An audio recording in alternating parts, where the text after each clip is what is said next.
Vandag is Dinsdag, die tweede dag van die week, of ten minste die derde dag van die week, voordat ons by Goeie Vrydag uitkom, die dag waar Jesus gekruisig is, en Opstandingssondag, die dag waar Jesus opgestaan het. En gister het ons vir mekaar gesê dat dit 'n dag van konflik was. Jesus het na die tempel toe gegaan en gesien, die tempel gebruik nie sy geleentheid om vrugte te dra nie. Dit het nie gegaan oor die vyeboom wat nie vrugte gedra het nie, dit het gegaan oor die tempel wat nie vrugte gedra het nie. Maar vandag is dit 'n dag van woorde en dit is 'n dag van debat. Wat het gebeur in die lewe van Jesus en van die disippels op daardie Dinsdag? As ons Markus 11 vers 20 verder lees, dan kom ons agter dat die godsdienstige leiers by Jesus uitkom. En hulle wil eintlik 'n strikvraag vir Jesus vra. Hoekom? Want hulle wil Jesus laat sleg lyk in die oë van die breë samelewing, sodat hy sy status sal verloor en sodat hy nie soveel volgelinge sal hê soos wat hy al in die tussentyd opgemaak het langs die pad nie. En wat gebeur dan nou met hierdie strikvraag? Die godsdienstige leiers vra vir Jesus, moet ons belastings aan die keiser betaal? Jesus sit eintlik tussen 'n rots en 'n harde plek, as ons nou die Engelse uitdrukking kan gebruik, want as hy sê ja, dan verloor hy die ondersteuning van sy mede-Jode, die mense wat saam met hom op pad is, die mense wat hom tot nou toe gevolg het, want in sy mede-Jode se oë is die Romeine die vyand, omdat die Romeine hulle so sleg behandel en hulle onderdruk.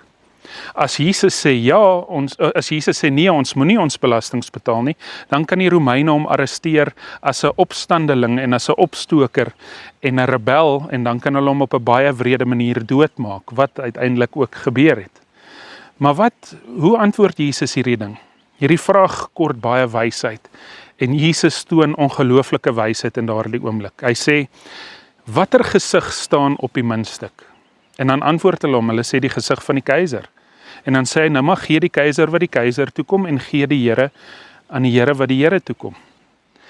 Jesus vra eintlik baie subtiel onder die oppervlakte die vraag, wat behoort nie aan die Here nie? En dit is 'n vraag wat ek vir myself en vir jou ook wil afvra. Wat behoort nie aan die Here nie? Eintlik behoort alles aan die Here. Ons lewens, die mense wat ons in ons lewens het, wat vir ons lief is en omgee, ons werke, die skole waarna toe ons kinders gaan, alles behoort aan God. Wat behoort aan die keiser? Maar net daardie arme ou muntstukkie met die keiser se kop op. Eintlik sê Jesus, is ek en jy bereid om ons hele lewe te gee vir die Here? Is ons bereid om die koninkryk van God te volg eerder as die koninkryk van Rome? Is ons bereid om die liefde wat ons ontvang het van die Here af uit te deel aan die res van die mense rondom ons? Mag ek en jy op hierdie Dinsdag 'n bietjie gaan stil staan by hierdie vraag, wat kom die Here toe en wat kom die keiser toe?